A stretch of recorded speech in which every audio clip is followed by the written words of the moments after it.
আমাদের সঙ্গে রয়েছেন সারা দেশের কৃষক আন্দোলনের অন্যতম নেতা হান্নান মোল্লা। কলকাতায় উনি যোগ দিয়েছেন এআইকেএস এর ন্যাশনাল কাউন্সিল মিটিংয়ে। সেখানে সিদ্ধান্ত হয়েছে আন্দোলন সংগ্রামের, সারা দেশেই চলছে আন্দোলন সংগ্রাম। আমরা হান্নানদার থেকে এ সংক্রান্ত কয়েকটি বিষয় দ্রুত জেনে নেব। হান্নানদা, আপনাকে স্বাগত। একটা হচ্ছে যে আহ, যেটা নিয়ে খুবই আলোচনা হচ্ছে যে কৃষি বিপণন সংক্রান্ত একটি খসড়া নীতি কাঠামো প্রকাশ করেছে কেন্দ্রের সরকার, এবং আপনারা বলছেন যে সেটি 3টে কৃষি বিলের থেকেও মারাত্মক, যে কৃষি বিল বাতিল হয়েছিল। কেন বলছেন? এই জন্যে বলছি যে কৃষি বিলটা যখন আনা হয়েছিল তিনটে, তার মূল উদ্দেশ্য ফিলসফিটা হচ্ছে কৃষি ব্যাপারীকরণ, কৃষির কর্পোরেটাইজেশন অফ ফার্মিং। এবং এটাই হচ্ছে নিওলিবারাল পলিসির ডাইরেকশন। নিওলিবারালিজমের ডাইরেকশনই হচ্ছে যে শিল্পের উপরে, শিল্পপতিদের উপরে সমস্ত মদত, সমস্ত সাহায্য দিতে হবে, আর হচ্ছে কি কৃষিকে সম্পূর্ণরূপে এর সাবজারভিয়েন্ট করতে হবে, এর নিয়ন্ত্রণে নিয়ে আসতে হবে। আমাদের দেশের যারা ব্যবসায়ী, তারা দেখছে শিল্পে বিনিয়োগ হচ্ছে না, শিল্পের বাজার নেই।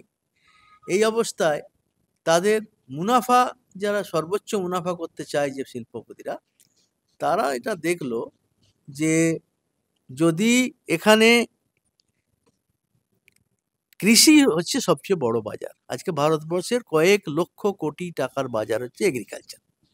শিল্পের বাজার সিঙ্ক হয়ে যাচ্ছে, কমন মার্কেট সিঙ্ক হয়ে যাচ্ছে মূল্যবৃদ্ধির জন্য, রোজগার নেই, লোকের খরচ করার ক্ষমতা নেই। কিন্তু কৃষির বাজারটাই হচ্ছে বৃহত্তম বাজার, লক্ষ লক্ষ কোটি টাকার বাজার। এই বাজারটা যদি ধরতে পারা যায়, তাহলে কর্পোরেটের যে উদ্দেশ্য ম্যাক্সিমাইজেশন অফ প্রফিট, সেটা অর্জন করা যাবে। সেই জন্য তারা চাইছে এইটা করতে, এবং তাদেরকে এই কাজটা করিয়ে দেওয়ার জন্য নবোদারবাদী নীতিতে ব্যবস্থা করা হয়েছে, যে নীতিকে বিভিন্ন দেশের শাসক শ্রেণী অনুসরণ করছে। তাই এখানে প্রথমেই মোদি তো প্রথম থেকেই কর্পোরেটের দালাল, আদানি আম্বানি দালালি করে ও বরাবরই। তো ও প্রথম থেকে ওদেরকে জমি পাইয়ে দেওয়ার জন্যে একটা ক্ষমতায় এসে 3 মাসের মধ্যেই ভূমি অধিগ্রহণ একটা অর্ডিন্যান্স আনলো। ওই একই উদ্দেশ্য, জমি কৃষকের কাছ থেকে নিয়ে নিয়ে কর্পোরেটকে দেওয়া হবে, এইটাই। কিন্তু যেহেতু ওর বিরুদ্ধে ব্যাপক আন্দোলন হলো গোটা দেশে 3 বছর ধরে, সেই জন্য সেই আইন পাস করাতে পারলো না, পেছু উঠে গেল। তারপরে সে চাইলো যে কৃষকের ওপর রাগ তখন থেকে, কৃষকের কাছে হেরে যেতে হয়েছে একবার, আত্মসম্মান।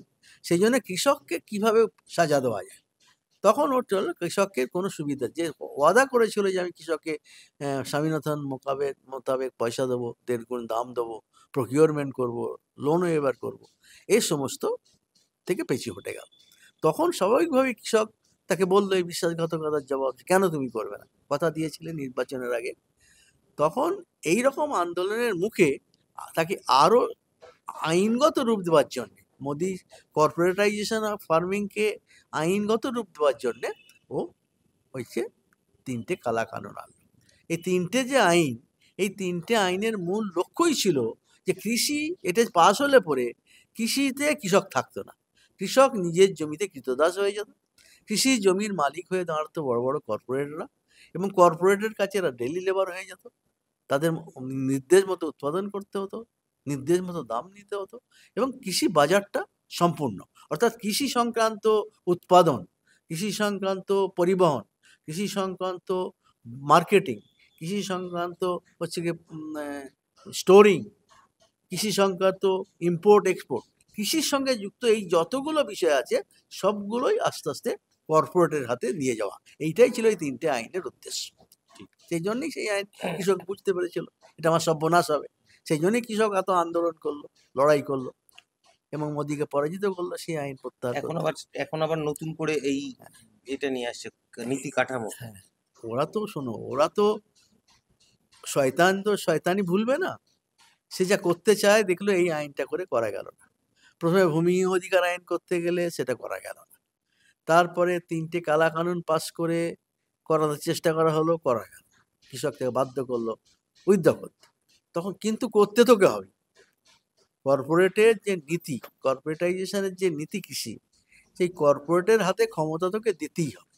এবার নতুন নতুন এভিনিউ খুঁজছে। হুম দুটো এভিনিউ যখন ব্যর্থ হয়ে গেল, এটা থার্ড এভিনিউ। এবং করলো কি, কিছু কৃষি বিজ্ঞানী বুদ্ধিজীবীদের দিয়ে এই নতুন খসড়াটা তৈরি করা, ভাষা নানান রকম দিয়ে কারচুপি করে এটাকে নাম দেওয়া হচ্ছে কি, যে মানে মার্কেটিং, মানে ব্যাপার উন্নয়ন আর কি, মার্কেটিংকে বিকশিত করুন। বিকশিত করো। মার্কেট যদি বিকশিত হয় তাহলে তোমরা হচ্ছে গিয়ে এমএসপিতে কত পাবে। যদি মার্কেট ঠিক মতন বিকশিত হয় তার চেয়ে বেশি রোজগার তোমার হবে। এই দিকে নিয়ে যাও, অর্থাৎ মার্কেটকে ডমিনেট করিয়ে এমএসপি দেওয়া থেকে সরে যাওয়া, এটাই লক্ষ্য। সেই জন্য এই এই নতুনটা যখন আমরা পেলাম, হাতে পেলাম, 15 দিনের মধ্যে জবাব দিতে হবে বলে সরকার এসব দিল, তখন আমরা প্রথম দিনই দেখেছি এটা হচ্ছে একটা মারাত্মক ষড়যন্ত্র। অর্থাৎ যে দুবার যে আইন করে কর্পোরেটাইজেশন করতে পারেনি, এটা দুটো আইন করে পারেনি, এবার প্রশাসনিক নির্দেশে করা। আইন করতে গেলে পার্লামেন্টে যেতে হবে, হাল্লা হবে, হুচ্চুর হবে। প্রাইভেটলি কপি দিয়ে দিল, যে পক্ষে দিল বিপক্ষে দিল ওটা জানতেও পারলো না, হ্যাঁ, করে দিল। সরকার সেক্রেটারি অর্ডার দিয়ে দিল। এবার এটা যে সরকারি নির্দেশে করা, হ্যাঁ, পার্লামেন্টকে উপেক্ষা করে করা, এটা তৃতীয় পদ। এই পদটা গ্রহণ করেছে এবং ওর লক্ষ্যই হচ্ছে যে কি করে বাজারিকরণ করা যায় কৃষিকে, কি করে কিসের বাজারটাকে, আদানি আম্বানির কন্ট্রোলটাকে নিশ্চিত করা যায়, কি করে এই যে মান্ডি, এই মান্ডিগুলোকে খতম করে প্রাইভেট মান্ডি, যেটা আইনেও ছিল এখানেও সেই তাই, মান্ডিগুলোকে দ্রুত খতম করে দিয়ে প্রাইভেট মান্ডির হাতে তুলে দেওয়া যায়।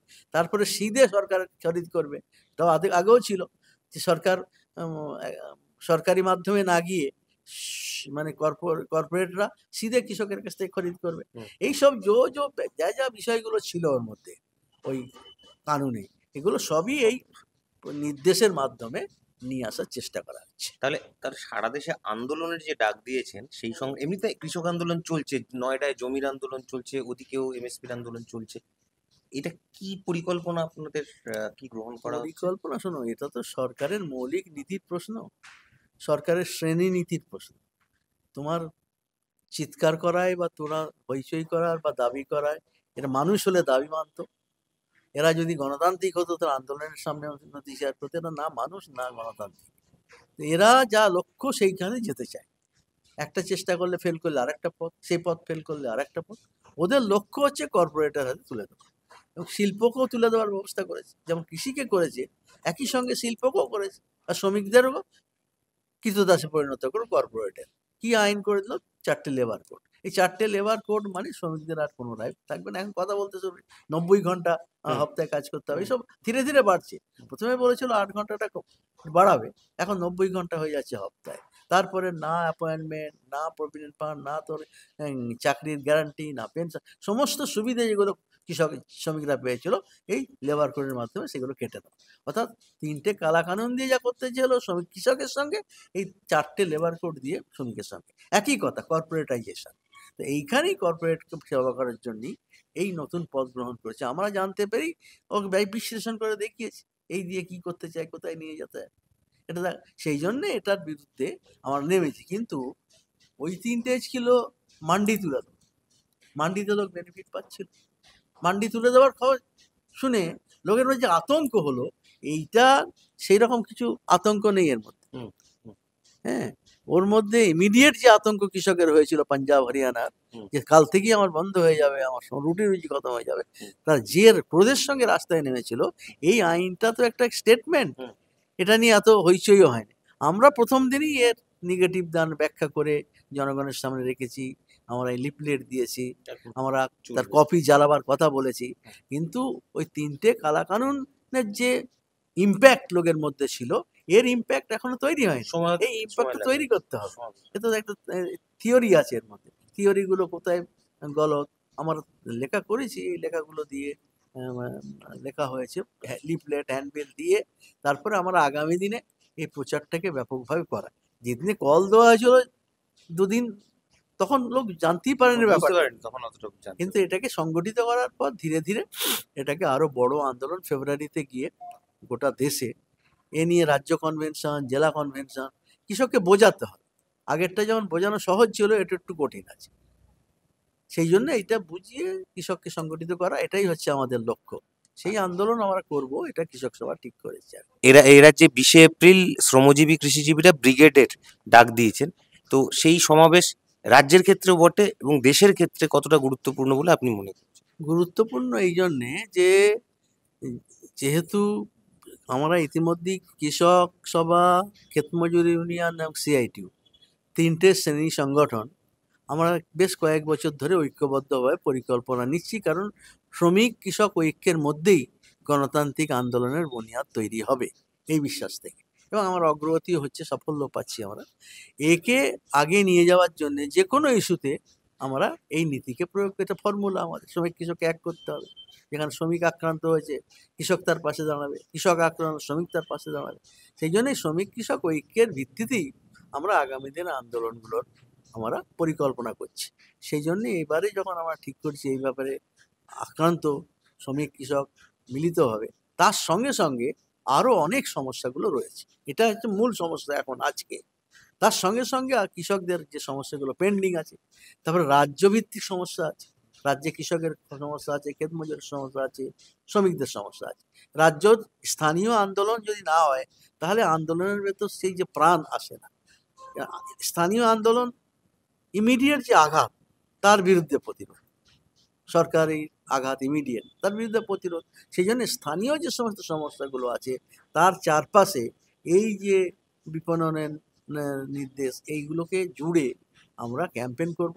হ্যান্ডবিল দেওয়া হবে, বাড়ি বাড়ি গিয়ে হ্যান্ডবিল বিলি করা হবে, গ্রামে গ্রামে ক্ষেত মজুর, কৃষক এবং 3টে সংগঠনের কর্মীদের বসিয়ে আলোচনা করে এটা ব্যাখ্যা করা হবে।